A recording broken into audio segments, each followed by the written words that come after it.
नमस्कार, next 9 news देख रही हैं आप और मैं हूं आपके साथ प्रज्ञा सिंह। आगामी लोकसभा चुनाव के लिए अब पक्ष और विपक्ष एक दूसरे पर हमलावर होता हुआ दिखाई दे रहा है। जहां एक और यूसीसी बिल के सामने आने के बाद लगातार मोदी सरकार पर विपक्ष हमलावर होता हुआ दिखाई दे रहा है, तो वहीं आगामी लोकसभा चुनाव के लिए अब भारतीय जनता पार्टी ने भी कमर कस ली है। आपको बता दें कि साल 2024 के लिए भारतीय जनता पार्टी चुनावी हुंकार भरती हुई नजर आ रही है। ऐसे में दो ऐसे अहम मुद्दे हैं जिन पर अब भारतीय जनता पार्टी चुनाव लड़ने जा रही है। दरअसल आपको बता दें कि इस वक्त भारतीय जनता पार्टी अल्पसंख्यक वोट बैंक को अपनी तरफ साधने में लगी हुई है, जिनमें सबसे पहला जो कह सकते हैं फैक्टर है वो है यहां पर पसमानदा मुसलमानों का। आपको बता दें कि इस बार आगामी लोकसभा चुनाव में भारतीय जनता पार्टी न केवल जाट या फिर गुर्जर वोट बैंक को अपनी तरफ करने में लगी हुई है, बल्कि अब वो पसमानदा मुस्लिम वोट बैंक को भी अपनी तरफ साधने में लगी हुई है। जहां एक और यूसीसी के मुद्दे ने भारतीय जनता पार्टी को सवालों में खड़ा कर दिया है। लगातार कई विपक्षी दल यूसीसी बिल को लेकर के विरोध प्रदर्शन करते हुए नजर आ रहे हैं, नाराजगी जाहिर करते हुए नजर आ रहे हैं। तो आपको बता दें कि कई ऐसी विपक्षी पार्टियां भी हैं जो सीधे सीधे इस बिल के समर्थन में उतरने वाली हैं। दावा किया जा रहा है कि आगामी 20 जुलाई को जब मॉनसून सत्र की शुरुआत होगी तो भारतीय जनता पार्टी इस बिल को पेश कर सकती है। ऐसे में पसमानदा मुसलमानों का आखिरकार क्या रोल आगामी लोकसभा चुनाव में रहेगा, जानने के लिए देखिए पहले हमारी ये खास रिपोर्ट। प्रधानमंत्री नरेंद्र मोदी ने नए सामाजिक समीकरण ढूंढने के साथ साथ पसमानदा मुस्लिमों पर फोकस करने की जरूरत पर जोर दिया। ऐसे में हर किसी के मन में ये सवाल उठ रहा है कि आखिरकार कौन होते हैं पसमानदा मुस्लिम समाज में, क्यों उन्हें भी किसी ज्योतिबा फूले या अम्बेडकर जैसे नेता की जरूरत है। दरअसल आपको बता दें कि देश में मुस्लिमों की कुल आबादी 85% के हिस्से को पसमानदा कहा जाता है। यानी कि देश में जितना वर्ग मुस्लिम समुदाय का है उसमें से 85% हिस्से को पसमानदा मुस्लिम कहा जाता है। यानी वो मुस्लिम जो दबे हुए हैं, इसमें दलित और बैकवर्ड मुस्लिम आते हैं जो मुस्लिम समाज में एक अलग सामाजिक लड़ाई लड़ रही हैं। उनके कई आंदोलन भी हो चुके हैं। आपको बता दें कि एशियाई मुस्लिमों में जाति व्यवस्था उसी तरह से लागू है जिस तरह से भारतीय समाज में भारत में रहने वाले मुस्लिमों में 15% उच्च वर्ग या स्वर्ण माने जाते हैं, जिन्हें अशरफ कहा जाता है। लेकिन इसके अलावा बाकी बचे 85% अर्जाल, अफजाल, दलित और बैकवर्ड के माने जाते हैं। इनकी हालत मुस्लिम समाज में बहुत अच्छी नहीं मानी जाती। मुस्लिम समाज का क्रीमी तबका उन्हें ये दृष्टि से देखता है, वो आर्थिक, सामाजिक और शैक्षिक हर तरह से पिछड़े और दबे हुए होते हैं। इस तबके को भारत में पसमानदा मुस्लिम कहा जाता है।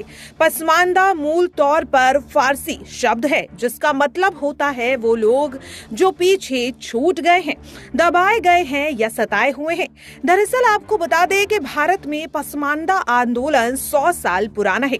पिछली सदी के दूसरे दशक में मुस्लिम पसमानदा आंदोलन खड़ा हुआ था। इसके बाद भारत में 90 दशक में फिर से पसमानदा मुसलमानों के हक के 2 बड़े आंदोलन किए गए थे।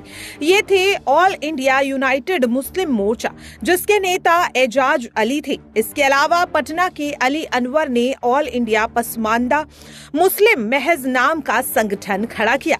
ये दोनों संगठन देश भर में पसमानदा मुस्लिमों के तमाम छोटे संगठनों की अगुवाई करते थे। हालांकि दोनों को ही मुस्लिम धार्मिक नेता गैर इस्लामी करार देते हैं। पसमानदा मुस्लिमों के तमाम छोटे संगठन उत्तर प्रदेश, बिहार, झारखंड, पश्चिम बंगाल में ज्यादा देखे जाते हैं। ये हकीकत है कि दक्षिण एशियाई मुल्कों में आमतौर पर सभी मुस्लिम वर्ग धर्म बदलकर इस धर्म में आए हैं, लेकिन जो जिस जाति वर्ग से आए हैं उन्हें मुस्लिम होने के बावजूद उसी कास्ट या वर्ग में आज भी समझा जाता है। आप कह सकते हैं कि हिंदुओं की तरह दक्षिण एशियाई मुल्कों में भी मुस्लिमों की वर्ग व्यवस्था और जातिवाद बरकरार है। इन मुस्लिमों को आमतौर पर मानना उनके ही उनके धर्म की अपेक्षा जाती रही है। इनके संगठन पसमानदा मुस्लिमों के लिए आरक्षण की मांग भी करते हुए दिखाई देते हैं।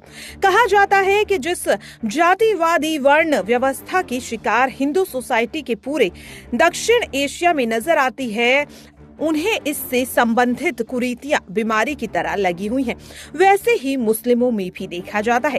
कहा जाता है कि भारतीय मुस्लिम में भी जाति आधारित व्यवस्था के शिकार हैं। वो आमतौर पर 3 मुख्य वर्गों और सैकड़ों बिरादरियों से बटे हुए हैं। जो स्वर्ण या उच्च जाति के मुस्लिम हैं, वो अशरफ कही जाती हैं, जिनका ओरिजिन पश्चिम या मध्य एशिया में है। इसमें सैयद, शेख, मुगल, पठान आदि लोग आते हैं और भारत में जिन स्वर्ण जातियों से मुस्लिम बने हैं उन्हें भी उच्च वर्ग में शुमार किया जाता है। आज भी मुस्लिम राजपूत, तागा, त्यागी मुस्लिम, चौधरी या फिर चौधरी मुस्लिम, ग्रहे और गौर मुस्लिम सैयद ब्राह्मण के तौर पर माने जाते हैं। उन्हें हिंदुओं की तरह मुस्लिम ब्राह्मण माना जाता है।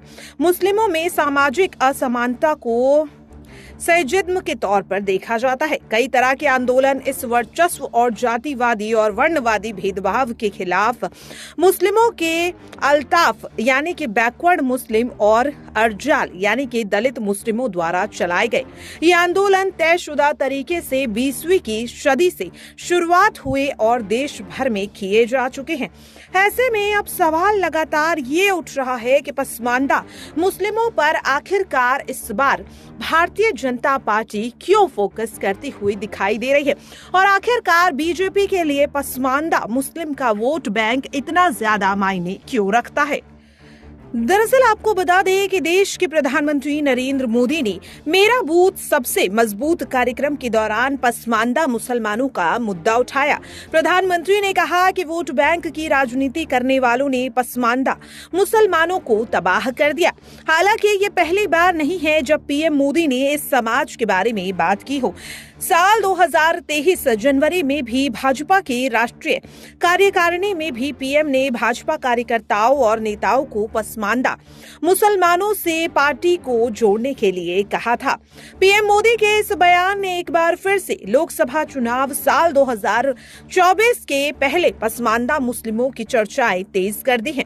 ऐसे में ये जानना भी जरूरी है कि आखिरकार बीजेपी क्यों इस वक्त पसमानदा मुसलमानों पर अपना फोकस करती हुई दिखाई दे रही है।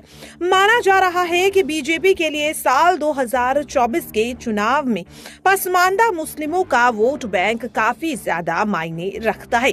मुस्लिम राजनीति की समझ रखने वाले प्रोफेसर मुश्ताक कहते हैं, भारत में जिस तरह से हिंदुओं को अलग अलग जातियों में का असर है वैसे ही मुसलमानों में भी है। हिंदुओं में तो जाति के आधार पर वोट बढ़ते हैं, लेकिन मुसलमानों में सब एकजुट होकर किसी भी दल को वोट कर देते हैं। यूपी में सपा और बसपा, बिहार में आरजेडी और जेडीयू, पश्चिम बंगाल में टीएमसी, महाराष्ट्र में एनसीपी के खाते में मुसलमान वोट पड़ते हैं। इसी तरह दक्षिण भारत में बीजेपी के खिलाफ मजबूती से खड़ी होने वाली पार्टी को मुसलमानों का वोट कहा जाता है। बता दें कि प्रोफेसर मुश्ताक के अनुसार आर्थिक और सामाजिक तौर पर पिछड़े 85% मुस्लिम शिक्षा, आर्थिक और सामाजिक के स्तर पर काफी पीछे हैं। ऐसे में भारतीय जनता पार्टी लगातार पसमानदा मुस्लिमों पर अपना फोकस बनाए हुए है। लगातार सवाल ये उठ रहा है कि पीएम मोदी का इस मुद्दे पर एक बार फिर से बयान देना क्या वाकई में आगामी लोकसभा चुनाव में पसमानदा मुस्लिम का वोट बैंक बीजेपी के खेमे में शामिल होता हुआ दिखाई देगा या नहीं। नेक्स्ट 9 न्यूज की ओर से एक खास रिपोर्ट। देखा आपने, सुना भी और समझा भी कि किस तरह से इस वक्त अगर बात करें कि कौन है पसमानदा मुसलमान और क्यों बीजेपी आगामी लोकसभा चुनाव के लिए पसमानदा मुसलमानों को अपने खेमे में करने की कोशिश करती हुई दिखाई दे रही है। सवाल लगातार ये उठ रहा है कि क्या पसमानदा मुसलमानों को अपने खेमे में करने की जो रणनीति इस वक्त भारतीय जनता पार्टी बनाती हुई दिखाई दे रही है, क्या उसमें अब मोदी सरकार कामयाब होती हुई दिखाई देगी? क्या एक बार फिर से घर घर मोदी, हर हर मोदी, घर घर मोदी देखने को मिलेगा, या फिर विपक्ष जो लगातार दावा कर रहा है कि आगामी लोकसभा चुनाव में मोदी लहर देश भर से खत्म हो जाएगी? आपको क्या लगता है? अपनी राय कमेंट बॉक्स में जरूर शेयर करें और बाकी ऐसी तमाम खबरों के लिए देखते रहिए नेक्स्ट 9 न्यूज। नमस्कार।